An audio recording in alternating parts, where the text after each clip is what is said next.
5 all day, we had no problem, none the worse. Yeah. And another thing, we gotta have schools entertaining.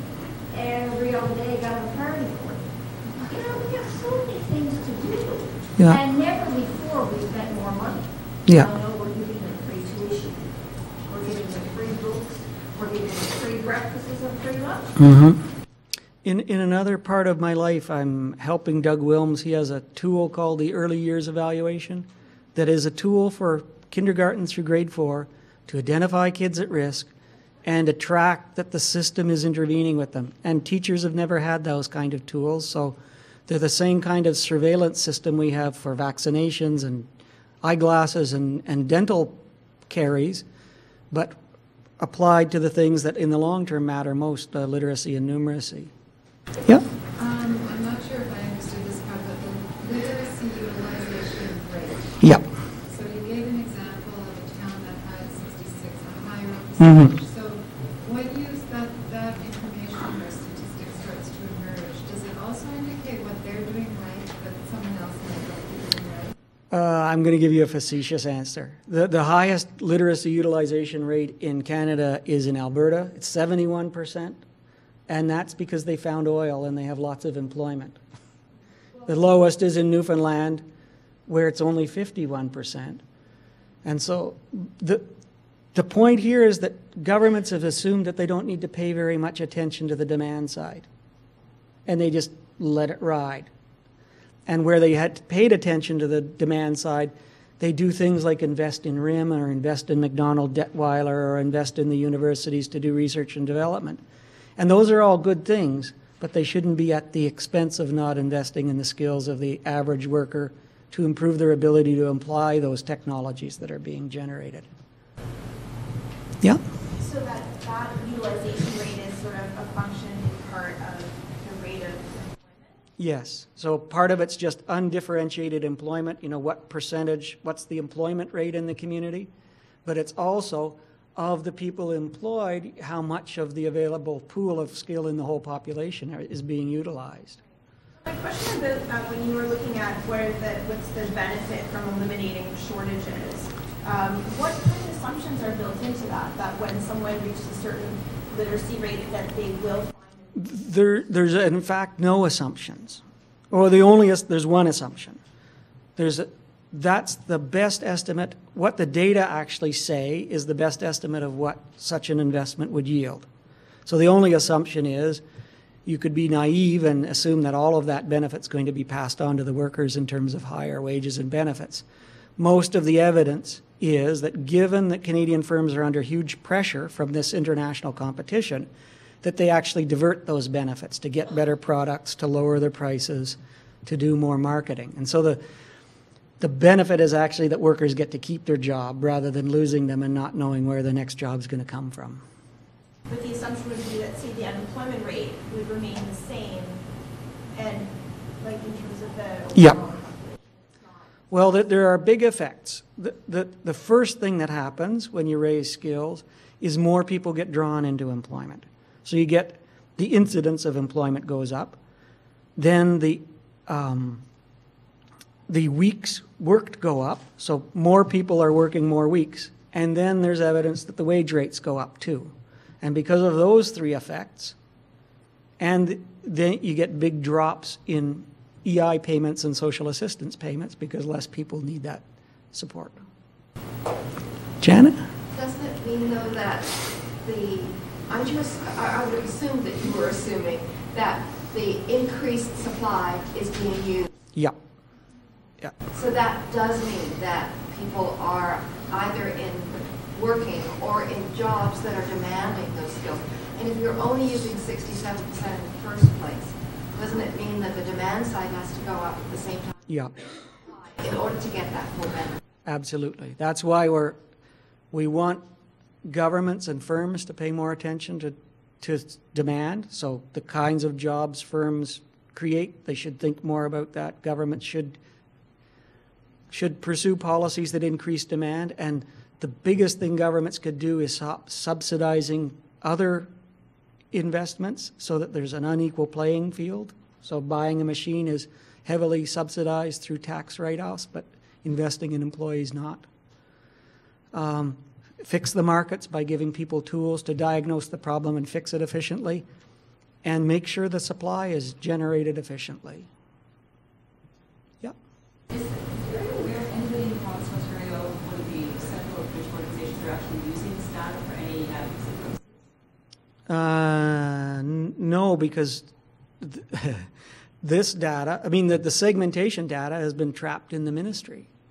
Well, report cards are just coming out today, so we'll see that that's one of the things that the literacy industry can use it to beat up on local politicians to say, come fix the problem. Yeah. I have a question about, on your slide, implications for the sector.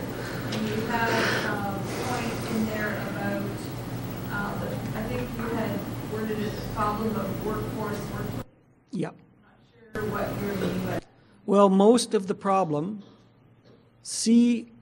for the C's and D's, if I use them as an example, 90% of them are employed. So offering a community-based program to someone who's already working 10 hours a day won't ever reach them. The other example I can give you is 80% of these people don't have kids. So giving them a family literacy program isn't going to appeal. And even though giving family literacy training to that 20% of people that have kids is extraordinarily effective, you can't kid yourself that it's going to fix the problem. So whether it's the current literacy industry or it's commercial providers will emerge to deal with the problem, or I don't know what the fix is, but there needs to be a better fit between the products and services that are offered and where the actual potential learners are. Yeah. Just wondering about that cost per learner, and you mentioned that the C's and D's, a lot of it's going to be workplace-based, perhaps. Yeah. So I can imagine that cost would be quite different if you're in a place where you've got an industry that's got, say, 12 people all needing the same skills, and you can bring in a program and train one side. Yeah. Whereas in our region, we have a program in the Atlas Valley. It's a fairly rural area, and it's targeting people who are working, but they're all in different employment situations. Yeah. It seems to me there'd be a difference in cost. Is your Yeah, we run from a low of $229 and large groups and ICT supported upgrading for the D's.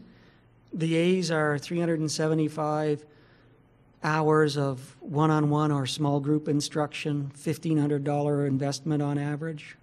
So a huge range of even within a C and a D class, it could be different in terms Yeah. of cost. Everybody's in a different location. That's why we've built the web-based instructional tool, because it's flexible enough that it can respond to those differences. So still instructor mediated, but the basic heavy lifting is done by the system, and the instructor manages the individual learning plan and any other problems that are there, and turns into a motivator rather than the key delivery agent. Yeah. It's about that. We talked about having an assessment tool, and one of the things that I run into this year is that we had one of those workplace literacy essential skills programs, and you had to do an assessment at the beginning and an assessment at the end, and so we used PDQ. Yeah. And one of the comments students made was, and interestingly enough, even though we saw huge gains, the PDQ scores in some cases went down. Yep. Instead of going up. And the comments from the students were, they tested us on things that, we really didn't emphasize in the program. They were talking more, they were more around the thinking skills and the, creative thinking, the critical things, the team building and those kind of things. So your new tool, is it broad enough to give a good enough picture? And do you have an example? Well, it's being built as we speak. It will be two things compared to PDQ, it'll be far simpler to use. And PDQ was what we call bundled. So you didn't have a choice of taking just prose or doc or numeracy. You had to take all three. And that meant that took a long time. And it was also used what is now clunky technology, because the web technology didn't exist. And the team we have working on it are all video game programmers, so they're using that technology to make the thing work a lot better and a lot more adaptive. So it should be better. The way I'd have you think about it is we have a giant item pool. Every one of those items is tagged for which domain it is, but also for the content and its appropriateness for different groups of people. So is it workplace or is it outside the workplace? Is it a specific occupation? Is it good for high school students or not? And so you can specify, have it just draw from a subset of items that you think are appropriate for your group of learners. So it should be more flexible. Validation pilots are going on this spring. We'll be in about, we're obliged to do about 1,500 people in each language. And then the second phase is actually trying to run an intervention pilot with the instructional tool as an aid in both Aboriginal and non-Aboriginal groups. Yep.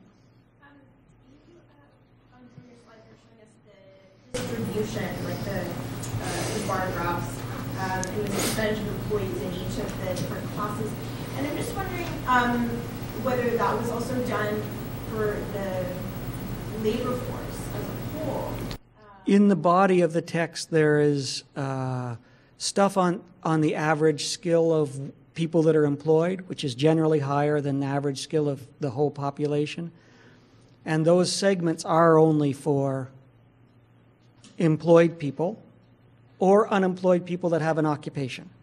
Because it's only then that you can set the bar, which is if you're a plumber, you need level 3, and so you can only define a shortage based on what your occupation demands. So this whole analysis is really just looking at people who are working or who have had a job in the last 5 years. And so the whole unemployed. Well, most of the unemployed will have an occupation code, right? So it's just this small people who haven't been in the labor force in the last 5 years won't have an occupation code. Now, the database itself upon which these draw has that information.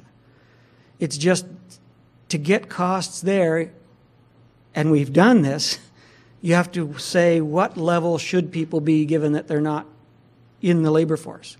And we've said level 3, and so we have cost estimates on people who are out of the labor force, what would it take to move them to level 3? So then people who have never been employed. Yeah. Well, they're in the database. They're not in these community profiles because they're primarily for employers and municipal governments to think about economic development. Yeah. How small is your community? Like when you say there's Well, it's census subdivisions. So the only restriction on the communities is the Statistics Canada suppression thresholds that say you can't talk about anything less than 250 people. So they get pretty small. Yeah, Laurie? Congratulations on the work you've done. I'm really excited about the assessment tool and the instructional material coming out. Really looking forward to that. Okay. I know your passion will be behind it for sure. Yeah. I'm just wondering about community report cards, and if it's a report card, is there an opportunity to issue another report card in the future, and what are your restrictions around that? There is, because this technology, statistical technology, depends on having something like the census to put the literacy data on. We need to have a census or something close enough. So it's an open question whether the National Household Survey that's replacing the census is going to be good enough to support this. The provinces and territories are all interested. They like this because it helps them allocate funding to the right spots. So put funding where people are.